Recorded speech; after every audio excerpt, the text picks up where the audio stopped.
All right. So I saw a whole bunch of people in the manosphere blaming the whole problem of men not wanting to approach women as like a self-defense thing. Like every woman ever is like ready to just take a embarrassing video of you being all awkward and wanting to post that online or whatever. And the whole thing was giving like standing alone at high school prom kind of energy. So I wanted to take a crack at answering the question myself. Like, overall, the number of men ready and willing and actually going through with approaching a woman in public and even in a place like a bar where that thing is more socially normal. Like, why has that number gone down? Like, why are men not approaching women as much? Approaching a woman, trying to ask her out, has always been really awkward. Just to begin with, before anything else. The whole nature of going up to this person and asking, hey, I see you've got your headphones on and you're jamming to some music right now, completely minding your own business. Or, you're jogging, or you're walking the dog, or you're out grocery shopping, doing your chores. Hey, I see you're having a good time doing stuff, completely minding your business right now. But would you like to stop doing that so I can interrupt you and ask you to go and spend some time with me, getting some milkshakes or something, getting a burger to eat? Like, the whole thing is just awkward and weird. You feel weird doing it. But then, on top of that, most men are aware of the societal role that we play, and most men actually like that a lot. I'm not talking about, like, being the man of the house or whatever. I'm talking about being capable of providing. Like, the ability to help this woman, either, like, maybe physically helping her if that would be necessary for something, or doing it financially by, being the breadwinner and paying for a place to live and being able to pay for a method of transportation, being able to pay in order to create and sustain a healthy family unit, raise children. Most men derive a lot of their masculine pride from that ability to provide. Problem is, now we live in a society where being able to provide those things is a lot harder than ever. We've all heard the crazy stories from our grandparents about how, back in the day, all you needed to do was work a job for 5 seconds. You just walk up there and you're like, hey, can I get a job? And they're like, absolutely, start now. And then you work there for 2 seconds and then you have a big paycheck and then you go and buy a house with it. And then you shake the other guy's hand nice and firm and you're done. You own 20 acres of land and a house. Congratulations. And now it's like,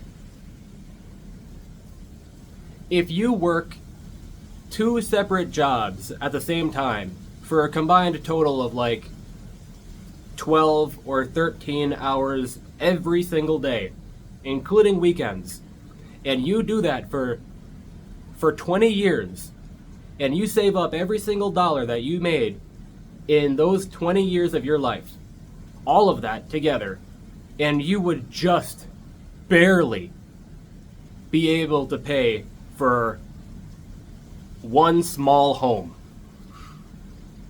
Even if you saved up all of it, every dollar from that entire ordeal, all of that time and effort and energy, you would get basically nothing in return. That is the society we live in. It is virtually impossible for a man to live out that fantasy from which we derive a lot, if not most, of our masculine pride. If you're a man and you're not able to provide for a family, then a lot of people would argue you're not even a man at all then.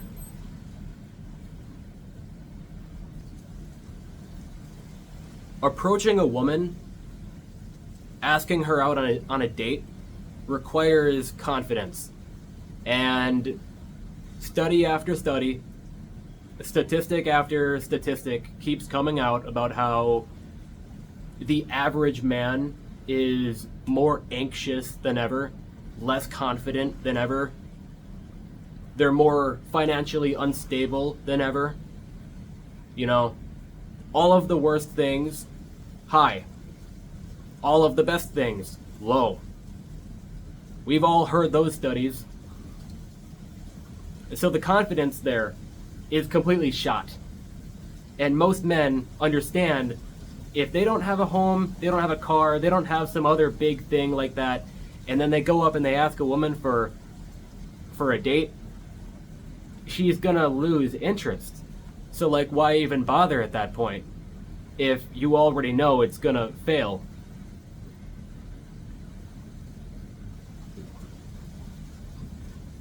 Now, there is one solution here. One solution that maybe not, it doesn't fix everything, but it definitely helps. It helps with the fear of rejection and the fear of just generally bothering this person. And it's the online alternatives, dating websites and dating apps on your phone. It acts like this one shared space where if you see a woman on a dating app, obviously she wants to try and find a date, right? So obviously it's a lot easier to get the confidence necessary to go and ask her. Not to mention, it is a lot more convenient because you can vet the person before ever talking to them.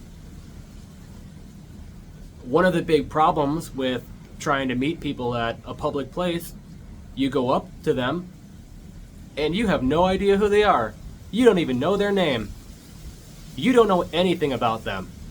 And 99% of the time, it feels like it's just not going to work out because you have no idea going into it what type of person this is, and you just got to figure it out. But at least with a dating app, you can do a little bit of vetting and see, oh, this person is involved in this thing that I really don't like. Oh, I don't think that's going to work. And you can move on to the next person, and you can find somebody who is more likely to work with you. It just makes sense. But that then helps to contribute to the issue of men in public not wanting to approach women. Then you have another thing, a separate thing, social media, like just in general. We've heard over and over and over about how it acts like this, like an echo chamber where it creates this impossible standard and just makes everybody feel inadequate. And it's true. But then, more specifically, you get a whole entire industry of people preying on your downfall. The manosphere. Oh my god. The manosphere is hilarious to an outsider. But there are so many poor people, these poor saps. They got rejected or they got burned. You know, they went on one relationship with one person and it ended so badly. And now you get people like Andrew Tate or Asmongold or some other person or whoever whispering sweet words into their ears. No, no, no. All women are evil. All women are terrible. They're bad for you. You should be alone and single, and you should sleep around and just live like that for your entire life. Trust me, bro. It works out for you. Listen to me. I'm big and strong and I have muscles. Arr, arr, arr, arr, arr. Look at me. It's just so nonsensical, but it works. It traps so many men. So many men fall for it. I want to say it's, young and impressionable boys who don't know any better, and that's part of it, but apparently there's a lot of young and impressionable 70-year-olds too. It is absolutely wild. So there is an entire underclass of people in the manosphere who just keep spreading their hateful rhetoric everywhere they go and trying to bring as many other guys down with them as possible. And it's so sad. It's so sad. It's also a little funny, but it's really sad.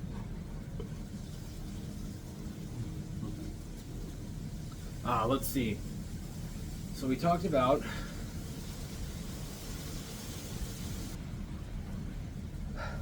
yeah. It is just insane how reductive the whole topic becomes the moment you listen to anybody in the manosphere. And it doesn't even have to be in the manosphere. I'll just be online and I'll randomly be recommended a video of some woman complaining about literally something, just anything. It doesn't even have to be about something related to relationships and love. It'll just be a video of a woman saying something negative about something. And then randomly, there will be countless losers, absolute troglodytes in the comments section or the reply section or whatever it's called on the website. Just, oh, well, my life is so much harder as a man, so you shouldn't complain. And it's just so sad. Look, there has always been an expectation of a man being capable of providing for a woman and a family, and men are, on average, no longer able to fulfill that. So, the confidence level required to then go and ask a woman out, that level is no longer being met. So men are no longer experiencing the confidence that they need to actually go and do that. Combined with a much more convenient and helpful alternative of just finding a woman on a dating website or just trying to be single and maybe sleep around, have some fun instead, these alternate options become more viable. And before you know it, you have a society where men are not really approaching women in public as much anymore. It still happens, but not as much. And that's it. It's a big societal, cultural shift. It's not pinnable down to one single thing like the Me Too movement. That's just insanely reductive to be saying that.